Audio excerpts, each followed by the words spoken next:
Well, hello, Golf Forever. Jon Levy back with another Golf Forever Play Without Limits podcast, and here with our very special guest, someone I've known for almost 30 years, Ryder Cup captain in 2023 in Rome, Zach Johnson. Z, how you doing, man? How's it going? John, I'm great, man. Thanks for having me. Yeah, long time coming. So I'm going to give it a little background on you. Obviously, we've known each other for a long time. You were born in Iowa City, Iowa, grew up in Cedar Rapids, college at Drake University, 1994 to 98. Your dad, Dave, is a chiropractor, which does have some relevance to our brand here at Golf Forever. And I have to mention, which I know you know will make him happy, as the best lawn, I think, in maybe the whole state of Iowa. Perhaps. Arguably. Yeah, takes a lot of pride in it, I know. So yes, he does. Yeah, and mom Julie, brother Gabe, sister Maria, the whole family. You turned pro in 1998, quickly made your way up through the Hooters Tour by.com, which is now Korn Ferry. 12 PGA Tour wins, 2 major championships, 2007 Masters, the famous 3-shot win with laying up on all the par 5s, 2015 Open Championship 4-hole playoff. You were the 6th ever golfer to win at Augusta and St. Andrews, along with Snead, Nicholas, Faldo, Seve, Tiger. Quite the company that you're in a lot of ways. You've shot Which 60. one's not like the others? That's right. No, not at all. Not at all. You shot 62 different times on the PGA Tour. You won the Payne Stewart Award in 2020. And most recently, you were captain of the 2023 Ryder Cup in Rome. It's hard for me to just believe what I just racked off as your resume. What has the game meant to you? I mean, the amazing things that you've done in the span of really your whole golfing career. You didn't mention Drake University intramural basketball champion, which I take extremely, a lot of pride in. Heard about that many times. Team effort, the stiff shafts. Well, the game of golf. I mean, my story is it's one of those Cinderella's most unlikely. I mean, however you want to phrase it, you can find a cliche that fits in a number of different fashions. That being said, I mean, obviously all I know is what I know. And, my story, and I would say my rise, my, certainly just the overall tenor of Zach Johnson golf has some foundational principles. Number one, obviously, is hard work. I mean, I'm not going to deny that. I'm wired that way. There's obviously something to be said about growing up where we grew up, having proper values and having that instilled in your day-to-day, operation. I mean, you said it. My parents obviously were what I looked to. I mean, they both worked and worked hard. My dad's still working. He's 70. He's killing it. Gets up in the morning and rows on that rowing machine thing every day, and sends us pictures of it. I mean, he's just a machine.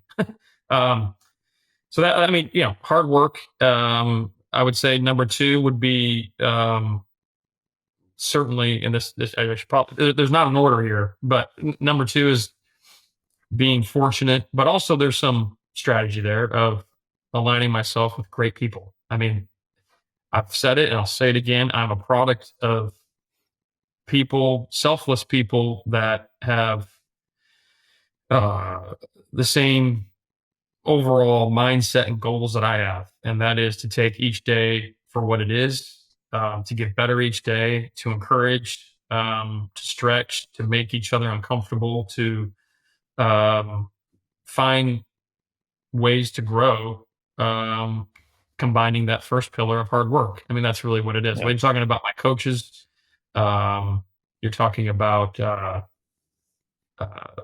certainly my team of individuals off the golf course that have supported me, given me the freedom to play. But most importantly, you're talking about my family specifically Kim and my Hmm. kids. So um, I would throw that in there. And then the other pillar would be just perspective, I think, and finding, I mean, and that ebbs and flows. That I think there's a maturity there, almost like a maturation process where with anything, it doesn't matter what industry you're in or what vocation or whatever you're doing. I mean, if you're in it for an extended period of time and if you properly reflect, your perspectives are gonna change. Um, and we can get into that specifically, especially. I Yeah. mean, we're going to talk about fitness. I mean, Yeah. it's changed dramatically. But Hmm. I think when I say proper perspective or perspective, I just mean where does golf sit? What exactly is what's driving you? What's your motivation? I guess the cliche is what's your why, right? And Yeah. and I mean, I am like you know me enough to know that I'm a competitor first. Um, It doesn't really matter what it is. I just love to compete, and I don't. Fortunately, that hasn't waned yet, and I can find outlets in competitive, you know, situations anywhere. But Yeah. Yeah. when it's your job, that's pretty lucky. It's pretty fortunate. So I don't take that for granted. Um, and I just think knowing where golf sits, like it's not. I mean, it has been full transparency. It has been my number one priority. And there's times Mhm. where it needs to be. You segment your time. Yeah. But it shouldn't. It shouldn't. The grand scheme of things, the big picture, whatever I'm doing should not define me. If that makes sense. So, um, Perfect sense. obviously, the backbone of what I am, and if you're going to get all of me, is again, I'm not perfect, but it's faith, family, friends. I mean, that sort of thing has really, I think, kind of kept my feet right where they are and given me the proper mentality and perspective to compete.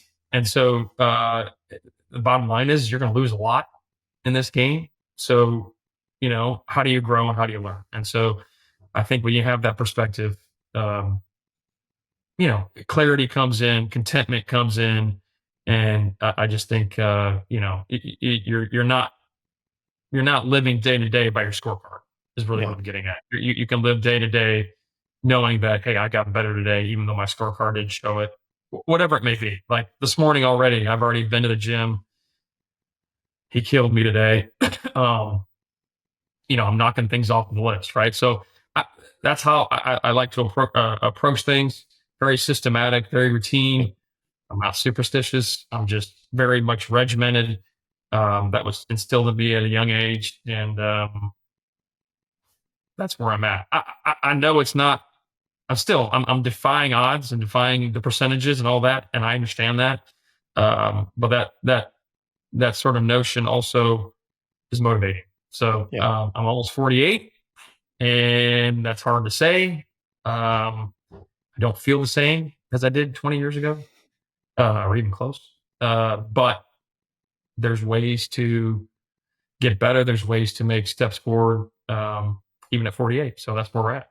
Yeah. No, that's great. I think you said a lot of good things to put in perspective and, enjoying the process. And like you said, known you almost 30 years. And I do have to speak a little to the competitiveness because, way back in the day, Mm. we competed against each other. You at Drake University, playing in the golf team, me at Iowa State University. We can get into that a little bit more, but Mhm. and then we all turned pro around the Mhm. same time. 6 of us living in a 3-bedroom apartment in Orlando, Florida. So many competitive memories and stories of the Drake contingent versus the Iowa State contingent Oh yeah. off the golf course, even Mhm. right. Right.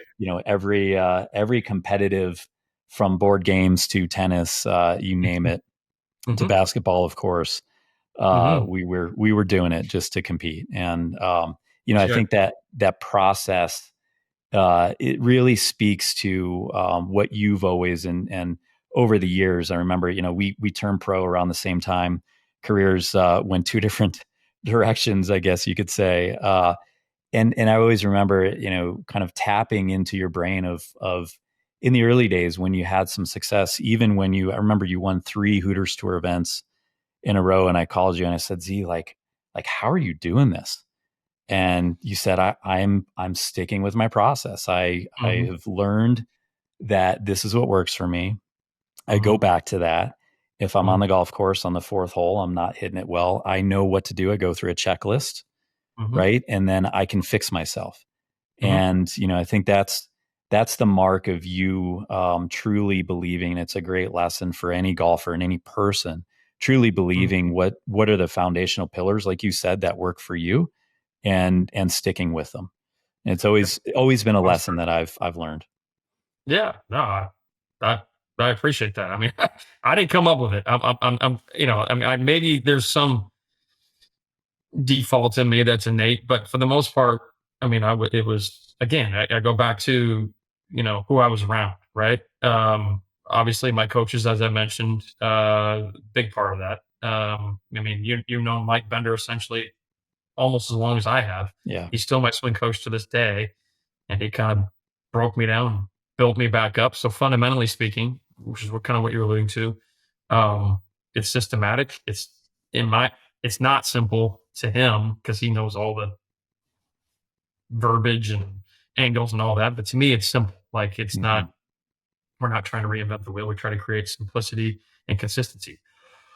But furthermore, yeah, I mean, my story is without question those years before I got on tour is what made me who I am. And whether you're talking about the grind of being a trunk slammer, meaning throwing my clubs in my trunk and going to the next stop and doing it Yep. again and doing it again, or if you're talking about jamming, you know, six dudes into a 3-bedroom apartment when it seemed most nights we had probably 7 or 8 or 9 Yeah. guys Oh, crashed there, someone was the always there. couch or whatever, just doing the mini tour world because that's where you learn a lot. That's where you grow. I mean, shoot, it's not like a lot of us had phenomenal success there. That was just golf, like Yeah. trying to figure it out, right? And so there's something to be said about that too. But I think it's a little bit different on the PGA Tour because it's so competitive.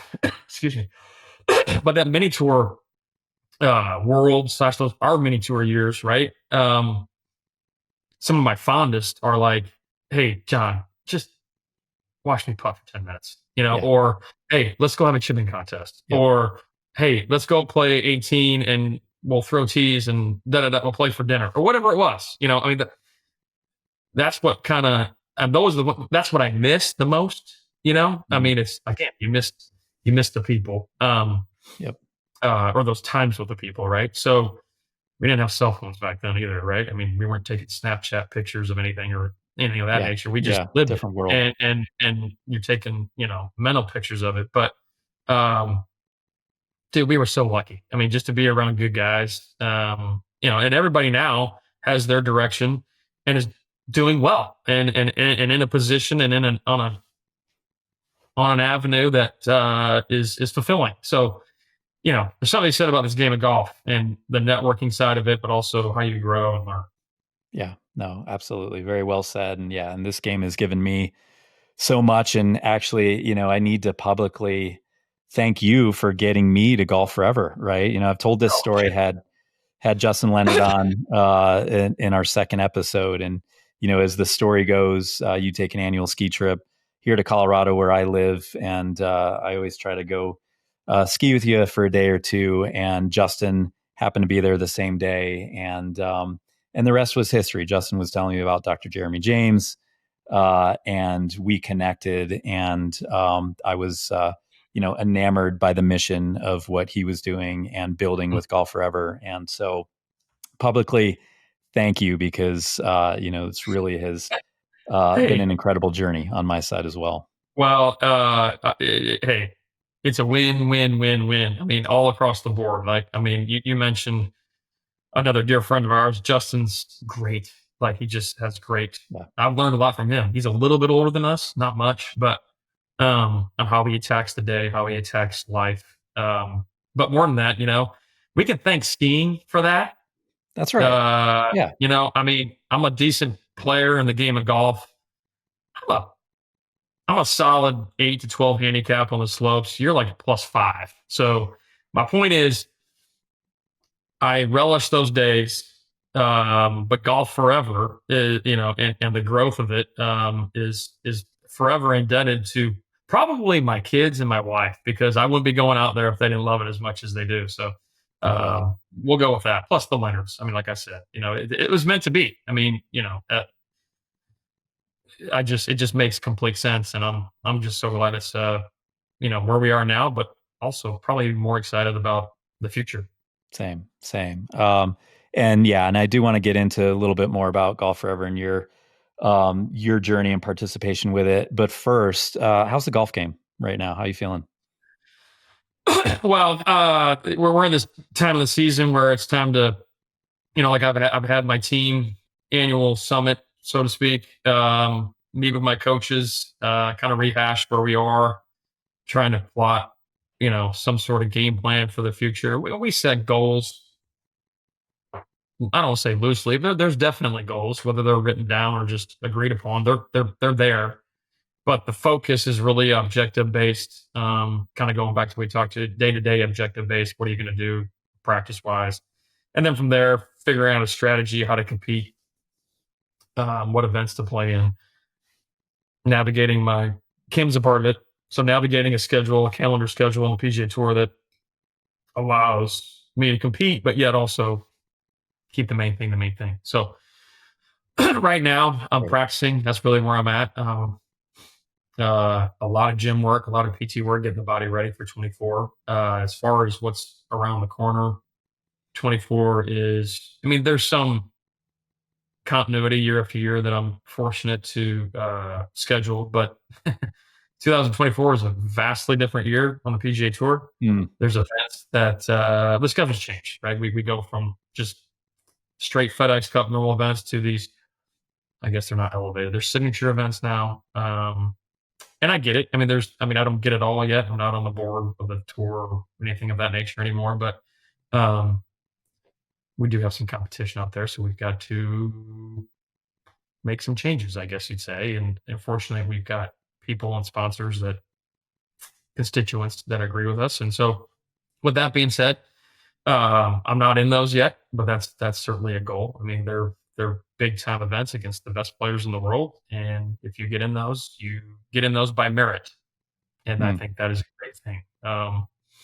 That's my fuel to work, more or less. I mean, that's not my end all be all goal. Well, I mean, I want to win, but um, usually playing good golf takes care of itself. There's two words that solve a lot on the PGA Tour. Whether Mm. you're a journeyman just starting out or an old, somewhat washed up player, and that's play better. Play better. Had a feeling you were going there, which are Yep. very good words to live by. So, Mm, if you don't mind me asking, you referenced there's a lot going on in golf, mhm. PGA Tour, live everything. And well, obviously we're going to get into the Ryder Cup in a little bit, but Sure.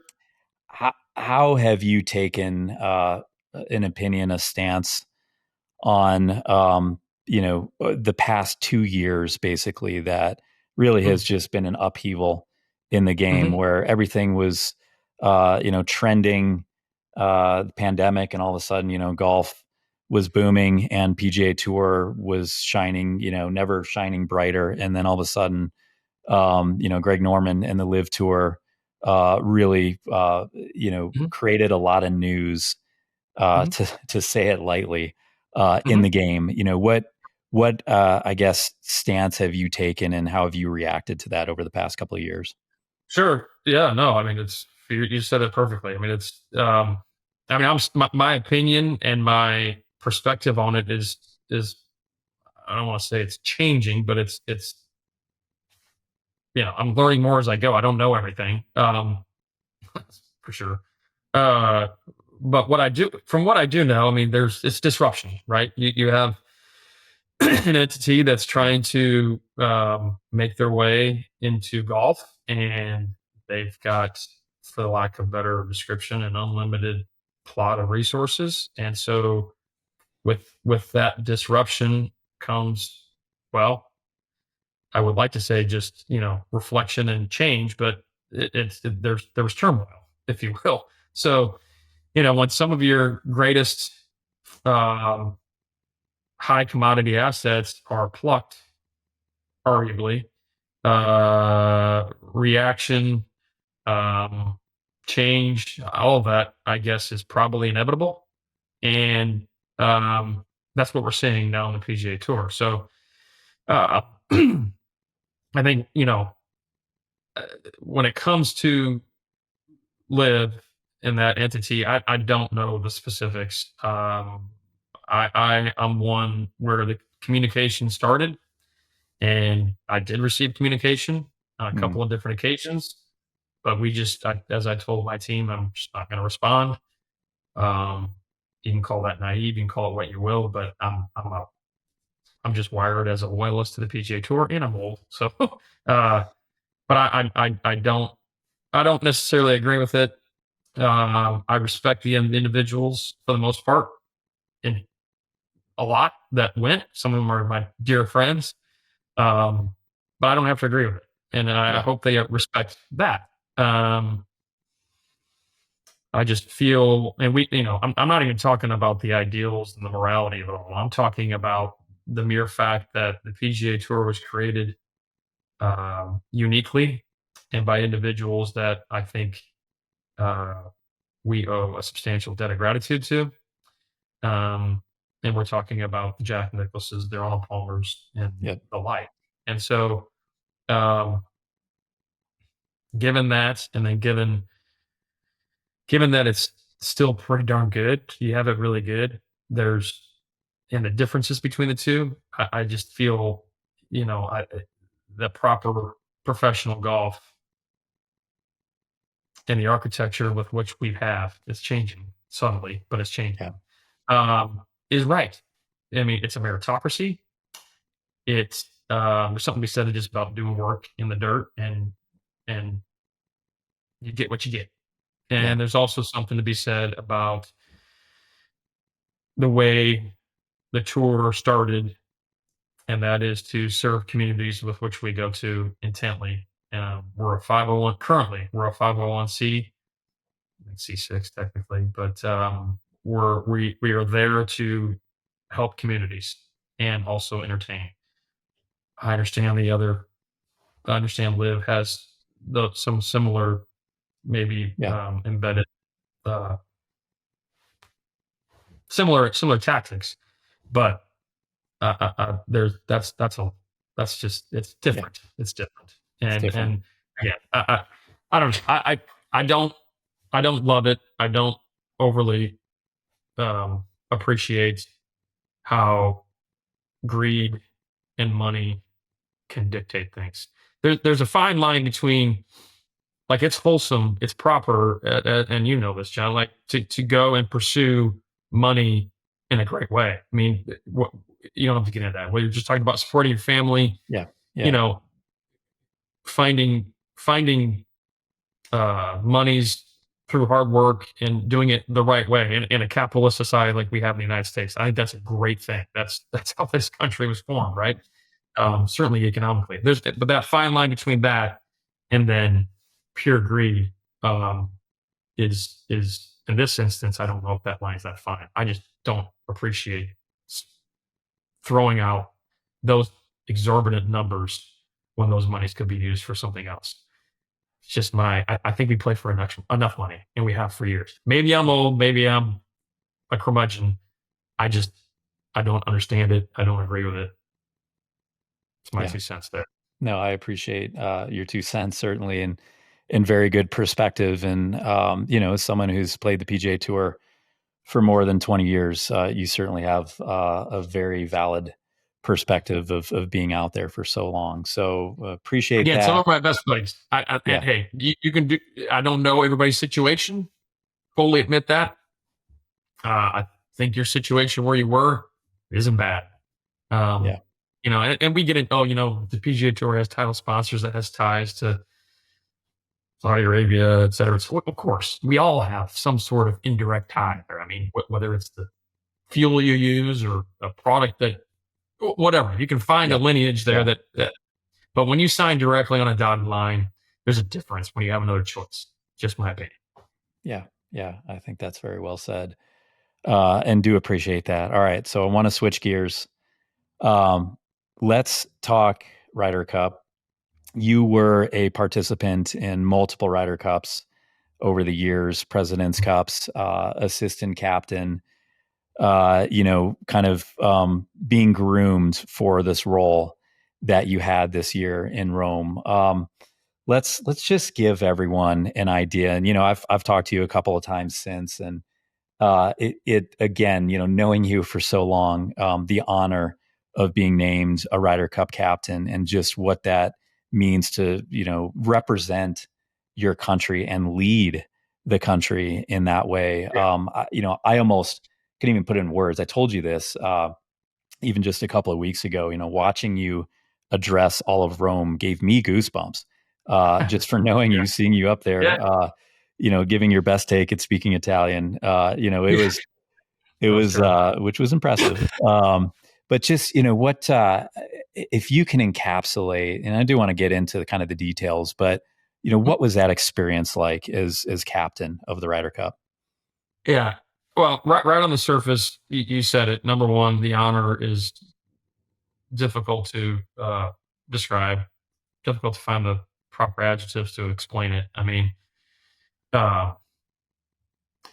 it is. The Ryder Cup competitively is the best thing I've ever been associated with. So, knowing that I was able to lead a team of guys, especially over there, is just really, really cool. I mean, my dreams didn't remotely get to that point. I mean, let's be honest, right? I loved competing in them. I loved it. I mean, it is.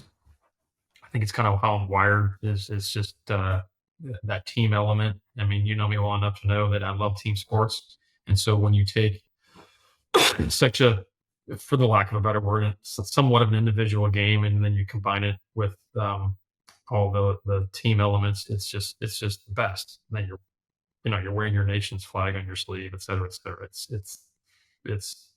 the best. Yeah. And if it was every month, 6 months, it'd be nice, but it wouldn't. It's every 2 years, which makes it even more special. So, loved my role this year and the vice captainships. Those are awesome. I mean, I've learned from guys before me that my approach was one of, I mean, it was systematic, shocker, right? Where I'm trying to recreate what we feel works as Team USA. Just providing a platform for these guys to go do what they do and alleviate the clutter, alleviate the stress, so they can be who they are and compete at a high level. That was my goal there. So coupling that with completely having a mentality to serve. So I love that. I loved the guys that served me before me, and the ones that wore that hat that way, if that makes sense. Like, I think, I tried. It comes with the territory because you're taking the burden off them, so you're going to be doing the bulk of the media, as you should. Sometimes, I mean, obviously the decision-making process is essentially on your shoulders, but it's hard to remain selfless in that respect, but yet it's not. Like, if I was not going to win the Ryder Cup, so, I'm not getting a shot. So any and all credit goes to those 12 guys.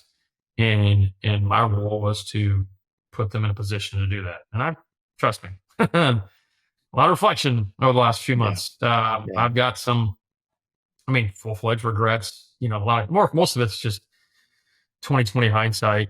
I didn't see that, and that kills me. And we can get into that. I'm not saying that it would have changed the outcome. I was talking to a couple, Davis Love, who's one of my good buddies, about it. And, certainly there's things that we could have done differently with anything. It doesn't matter what you're doing. Yeah. But the bottom line is, and I don't know why it can't be this just cut and dry, but why can't we just sit there and applaud the European team for playing good golf? Evidently that's not a good enough ending, but that's really what happened. So they played so well, right? I mean, they were pitching it in, they were holding shots, putts. from everywhere. I mean, it was like, watching it on TV over here in the States. I mean, it was like boom, boom, boom. There was like 5 sequence of events that happened within about 5 minutes. And Yep. it's just like you Well, couldn't script it better for them. yeah. I mean, Friday morning, which was Friday morning. When we think about this, was alternate shot. So, uh, best ball, or excuse me, The foursomes. foursomes. Yeah. Yeah. I mean, we saw somebody chip in on the green. It wasn't even from off the green, but given the slopes, he had to use a wedge. I mean, and that's what happens. The Yeah. Ryder Cup is such a momentum event, and so the moment you see your colors on the board, it's just like boom, instant confidence. And we only had that Mhm. essentially one session, which was Saturday afternoon. But Yeah. it wasn't lack of effort. It wasn't focus. It wasn't even personnel by any means. It was just they played great and Played made great. some shots. We did not. Yeah. How did you approach, your leadership style? Like, how did you rally the troops in the team room? What was your approach to that? Well, I try to keep things simple. I like to deal in the objective versus the subjective, if you will, on how I look at things, whether it's just data crunching, numbers, whatever. So I think, mine was pretty simple. My plan was to just create an atmosphere that was open to communication, obviously extremely transparent. Just you know, everybody's 1/12 of the team. Vice captains are there to serve. I'm here to serve. Let's do it. We'll do it together. Um, Sometimes the little things that come up can be big things. Let's tackle it all together and alleviate stress. So my goal was to create um, confidence instilling notions, and I had a number of ways to do that. I don't need to get the specifics, but basically just giving them information that detailed how good they were. I mean, I really Mhm. wasn't necessarily comparing them to the other team. Some instances I may have been, but the bottom line is, you guys are great. I mean, you're 12 of the best American players on the planet, arguably the best. I mean, again, you don't have to get into it depends on how you look at it, but um, you guys are great individually, but corporately, holy cow, this is how good you are. Mm. And just know that. I mean, put that in your pocket and go with it, right? Um, so that was kind of my approach when it came to motivation. I mean, there was a couple other things. I kept it lighthearted as best I could. I tried to create, and this is where I my reflection starts. I tried to create a schedule that was kind of systematic, like I've mentioned, but Mm. really catered to what they do week in, week out. I mean, it's the most unnormal, whatever week of the year, right? Or every 2 years. So how do you provide a day to day operation that somewhat has normalcy? You really can't, but you can. I mean, you're just basically trying to give them everything they need, access to be themselves and to be at their best in golf. And that's where some of Yep. my excuse me, we're cool. Where some of my regrets come in. And it hit me hard Thursday, but really Friday, Mm. where I could just tell that we were not ready. And Mm. I can get into that, John. There's a lot there to unpack, but Yeah. it really has to do with when we go into any given tournament on the PGA Tour, you kind of know what you're going to do before you get there. I mean, there's some fluidity there. Obviously, weather can dictate that to some degree, but Yeah. systematically Monday through Wednesday Yep. how you're going to prepare, and then obviously come Tuesday, your tee times for Thursday, Friday, and ideally you're playing the weekend. So I knew that going into it. I mean, that's what I'm trying to give these guys. But Yeah. uh, the one thing that stands out that I didn't see, it's a broad topic, but there's specifics within it, is the complete priority and commodity of time. And so we did a practice trip. I took the guys over Hmm. there a couple of weeks prior, which was always useful. I mean, yeah, it's great to get on the golf course, but I think just to get the guys together was probably the best part. I don't think we have any regrets there. I don't. I mean, I'd probably do that again if given the liberty by the PGA Yeah. America. It was not cheap, but it was a great way to just be a team. So, but I say that I think what would have been, well, I know what would have been more beneficial is if we could have left the States much earlier than Sunday evening, the week, that Sunday before. When you leave Sunday, you get in Monday midday, and you get the ground running. And Yeah. to summarize this all, Monday through Thursday is pretty suffocating for these guys, Mm. and for a number of reasons, things that you just can't control. Number one, we're being hosted, so a lot of it is out of our control. Um, all of it's worthy. Let me back up. I mean, all of Yeah. it is like, it's not like, but it's just a lot. And It's a so, lot. when the main thing should be still be the main thing, and that's to compete at your best. Um, I did not segment or ideally look at the time aspect the way we could have. And it's kind of like one of those things. This is a broad stroke too, but what's the definition of insanity? Is when you do the same thing over and over again, expect different results. We've done the same thing over and over again going over there, and we have not won in a long time. I'm not going to say a year, but it's a long time. Yeah. So I think we should have gone Thursday, maybe Friday. You leave Thursday, you get in Friday. You leave Friday, you get in Saturday. Done nothing for essentially 24 plus Mm. hours. Acclimate, sleep, see your physio, eat, work out, get in the cold plunge, do whatever you do. We Yeah. had it all Yeah. for them. Gyms. We had two different gyms. We had one at the hotel, one at the golf course. Creep into the week so that your body's ready. And I, looking back on it, that could have been under my control. So I take full responsibility for that. Obviously, I think that would have been very, very beneficial. That way, essentially when Tuesday hits, it's strictly golf, and that's it. Media's done. Anything that requires time, even at night, you could argue is done. Tuesday, Wednesday, Thursday, opening ceremonies Thursday. That's it. It's just golf. And Yeah. Friday could have been a lot better. I think that 6 hour time change from the East Coast, 9 hour time change from the West Coast, getting in on Monday and hitting the ground running, lack of sleep, not the preparation we need on the golf course or off the golf course, range, putting green, chip, whatever, all that. Like, it was just, you compound that with an hour and a half in the car each day, minimum 45 to 50 minutes to the golf course. It just, those minutes take a toll, and these guys were not in a position. And then we had an illness that went through the team room. Maybe more sleep could have helped that. I have no idea. I mean, that's not for me to know. Thank God we had a great doctor that helped. And come Sunday, the guys were pretty healthy. So, not excuse. This is just all factual. Yeah. Bottom Yeah. line is, we change it. We do that. Say we change it entirely. Does not mean we're going to get a different result. The European team played great.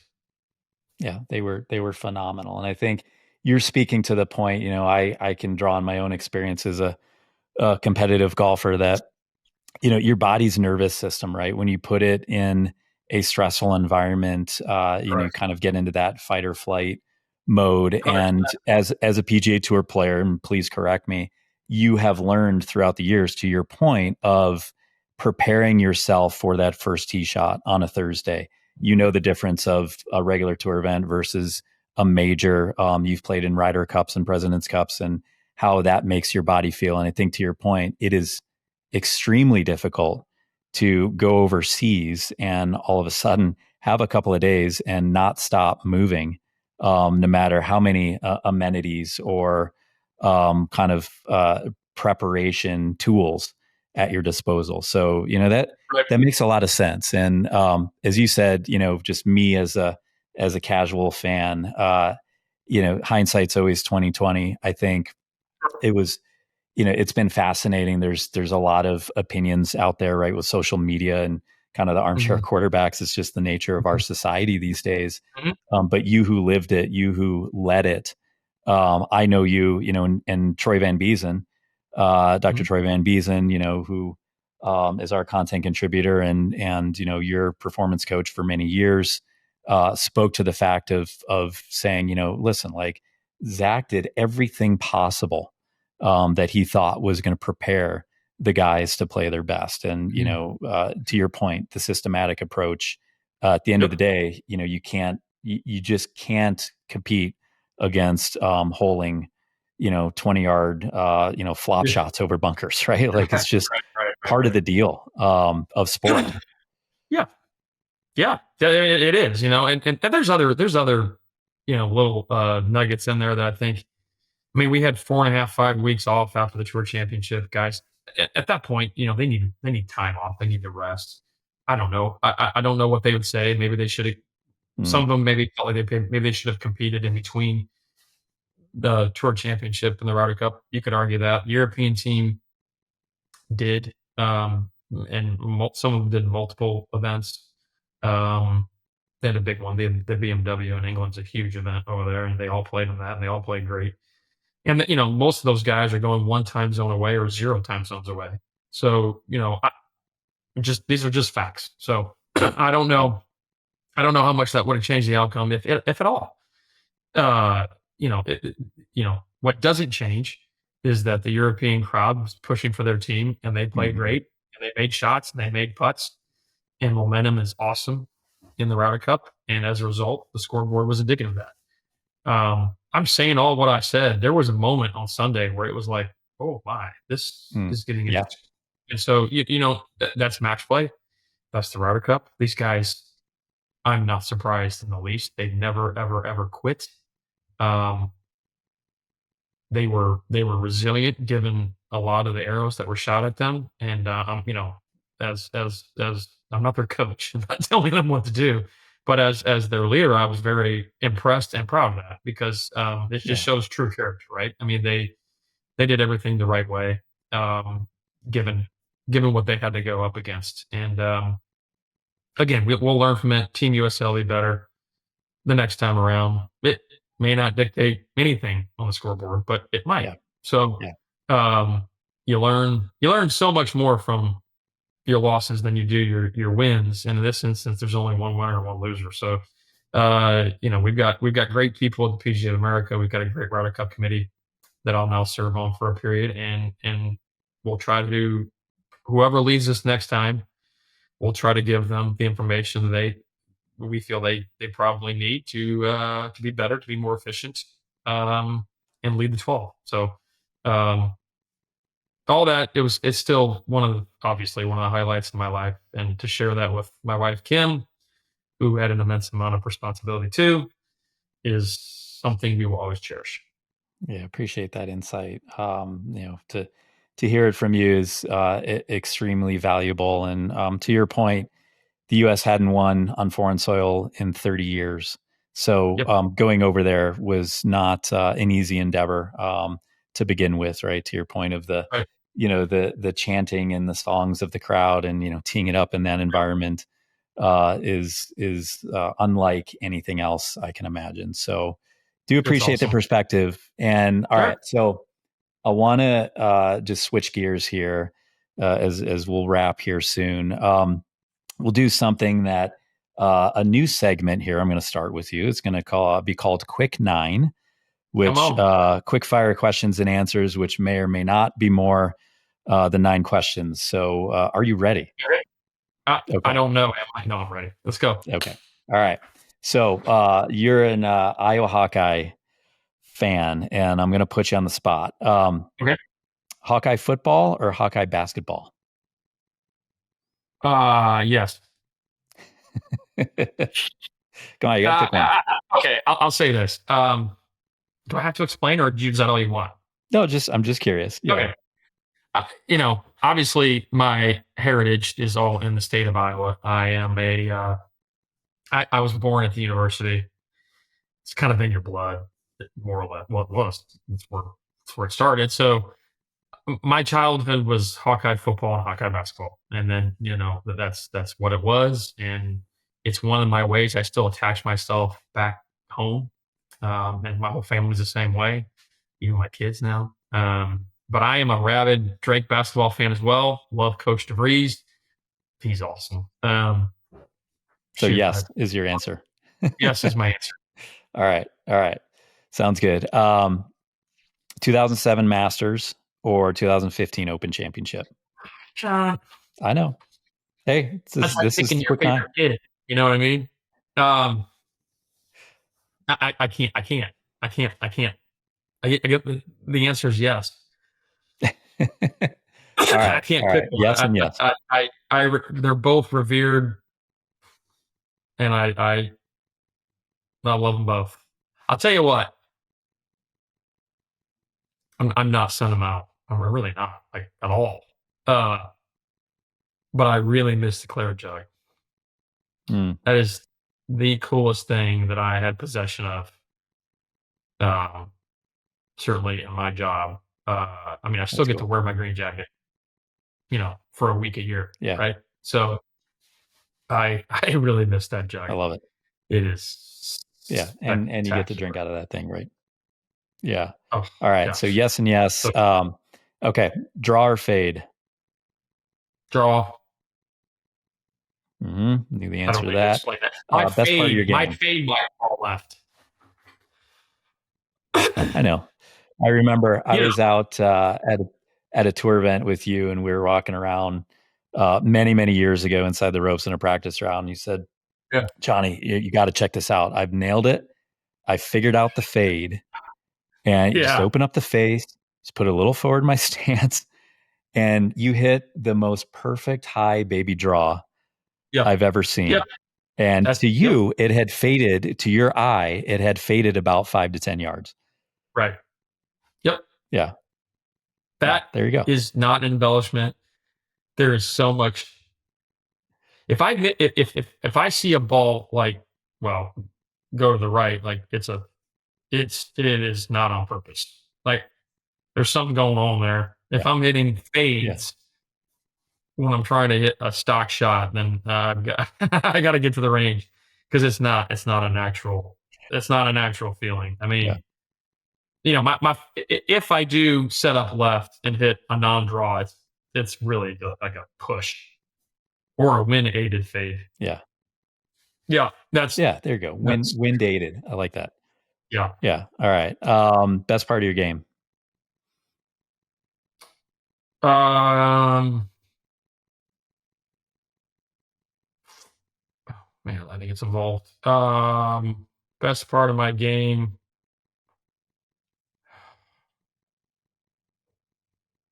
consistency over the years. Love it. Like, I Great think I get the answer. what does Zach do great? Well, I mean, he don't hit it very far, but he hits fairways. He tends to hit a lot of greens. He occasionally makes some putts. Pretty good wedge player. I can tell you the worst part of my game, but that's yeah. I did everything pretty good, which in a long time span, you do everything pretty good. It works out for longevity reasons. Love that. Love that answer. All right. Better college golf team from 1994 to 1998. Drake Bulldogs or Iowa State Cyclones? This is not even a question. I can't believe you're asking this question. Drake University, best.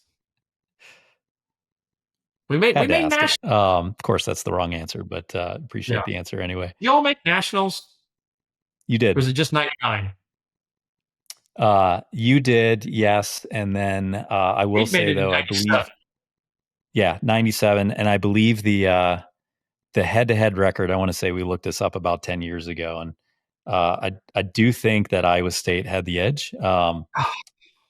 But Really? yeah, I do appreciate the answer. Oh, All yeah, right. y'all were good. Dadgummit, you guys were really good. Shoot. Hey, again, facts. Four of my roommates after college were Iowa State Cyclones. Yeah, there you go. There you go. Two teams Everybody were assumes that rivals, but I despise Iowa State. Like, that's gonna be further from the truth.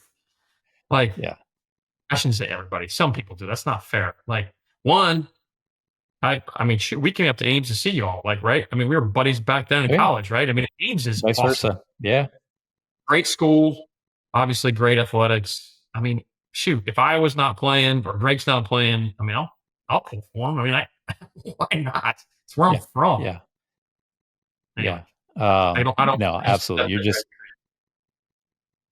you're a fan of Iowa and the I people, am. and yeah, and I think that's well said. I So really like Campbell. Can I say that out loud? yeah, yes, you can. I think the state I hope likes he him. stays for the long haul because that guy's a stud. Same, Hey, Kirk same. Ferentz is the best.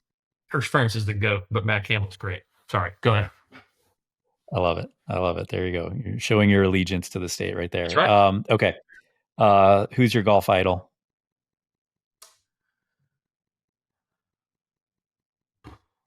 Yeah, man. Gotta go first in it. Payne Stewart. Hmm. Loved. Love it. Never got to meet him. Read 2 different books on him. One that his wife Tracy wrote. Um, just appreciated. I mean, I say that to some of his like true peers.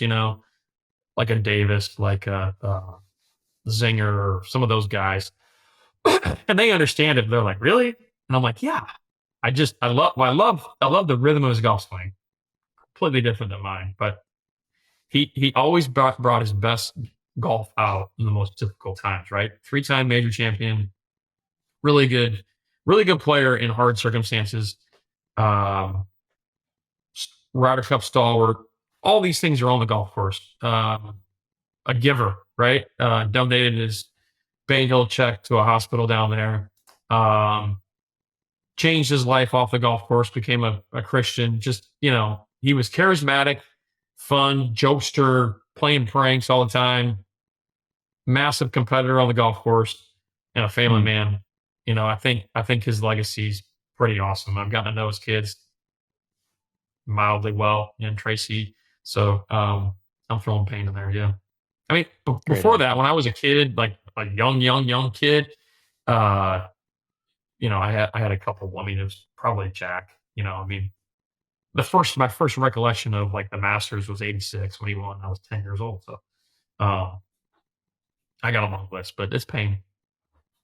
Yeah, very good answer there. Okay, so um, golf ball rollback, which was just announced Yeah, in 2028. Agree or disagree?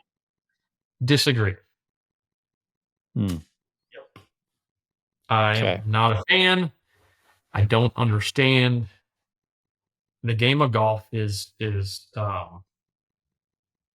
a really good spot right now as far as like recreational golf. It's grown a lot.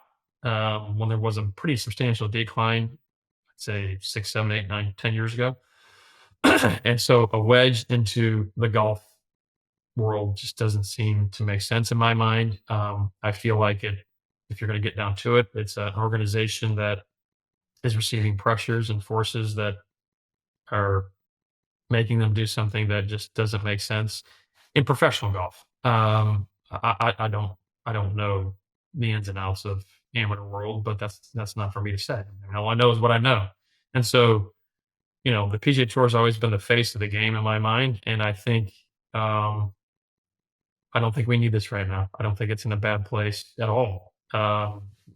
Shoot, I say all this. Maybe I'm wrong, but maybe it might help me. I have no idea, but I don't appreciate decision making for just to be relevant, which is what this feels like to me. Hmm. Yeah, I know it's been said a lot in the past few weeks. It's a solution in search of a problem, right? Instead of the other way around. Correct. That's a Yeah. really good way Yeah. to put it. Yeah. It's Okay. unfortunate. All right. Last question. Does Tiger win again? Yes.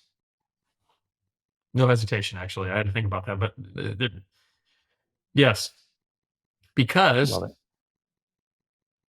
he's going to be playing the Champions Tour with me, Mm, and he'll have a cart. interesting answer. Okay. I think So at some I was point the trying to Champions qualify. Tour. What's that?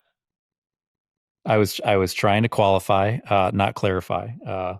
as an old inside joke. Trying to Yes. qualify the fact of a PGA Tour event Okay. or major Well, championship. So I'm still going to say curious on yes. that. I mean, there was a time years ago where I Okay. said no. I think I probably even said it. But I mean, I was saying that just based on the fact that it didn't look like he could physically play. If he can get into some sort of routine and regimen where he competes, I don't know, he's kind of voiced it, periodically, it wouldn't surprise me in the least. I don't know the status of his foot, ankle, calf, etc. I don't. I mean, I've asked him and you get nothing. So, and that's fine. It's not my business. But um, he's the GOAT, man. He's the best that's ever played, certainly in the last 30 years. I've always said it. He needs a brick wall in front of him. And he's created those brick walls a number of different ways, and he tends to break them down. And it's inspiring. It's awesome. It's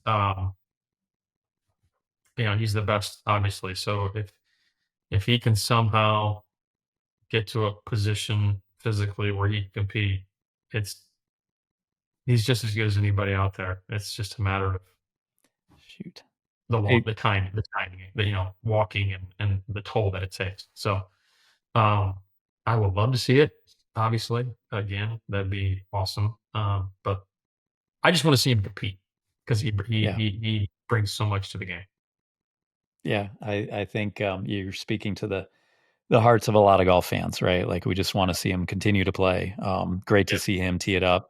The interest in the game just increases dramatically on the week that he's playing. Everyone wants to see what Tiger's doing. So I love the answer there. All right, so thank you for playing Quick Nine. Hopefully that wasn't too painful. So last question, Z, and this has been a fantastic catch up, and I'm looking forward to doing more of these in the future, and we can really get into some of these topics. You're almost 48 years old. As you mentioned, we're both in our late 40s. We're kind of turning that corner. You've done so many things in this game. You mentioned fitness. You talked about, your preparation, the next chapter that you have, continuing to play, as you said, on PGA Tour Champions. What does the idea, the name of the show, Play Without Limits, and it's a big part of the mission of Golf Forever. What does Play Without Limits mean to Zach Johnson? That's a great question. I kind of talked about it earlier. If you're going to, try to achieve something, and that's great, whether it's a Baltimore goal or whatever you have, I mean, that's fantastic. I think what happens there is I'm not much on bulletin board. I'm so much about where my feet are. Like, what can I do today to get better? And when you do that, there's really no end in figuring out where you can go. That's my story. Like, it's not like I created some sort of template that said, "Hey, I gotta. If I can get here, well, then I'll we'll see what we can do." Like there was no limit to what I was trying to do day in, day out. I was just trying to get it better. Mm-hmm. And I think, there's different pieces to that pizza pie, right? And you gotta address all of them. That goes without saying. I think, and it changes. Like, I think each piece of the pie changes in size depending upon where you are and what you're, depending on the season, depending on your age, et cetera, et cetera. I think, like the gym in particular, or my physio, overall picture of that, right? Getting on the table, getting elbowed and cuffed and needled and manipulated and all that is a part of it. Getting in the gym is a part of it. I've got to do that every day to get better. It's not just to maintain. So I think if you can avoid the mentality, that's what I'm getting at, avoid the mentality of maintenance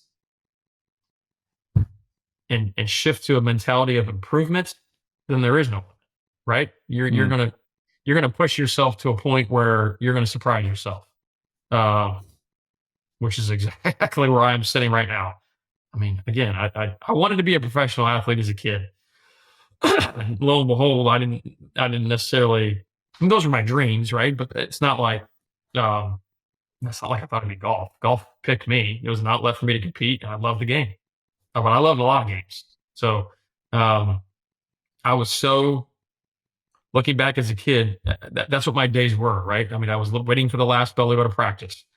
I was getting up really early for a tee time. I was whatever it may be. That's what I did as a kid, and I still kind of got that now. I mean, that's the way I'm wired. So the more I can just stay mentally fixated on getting better today and avoid the mentality of assessment and maintenance to a mentality of improving in all aspects, I think you'll see great strides and arguably even, like I said, surprise yourself.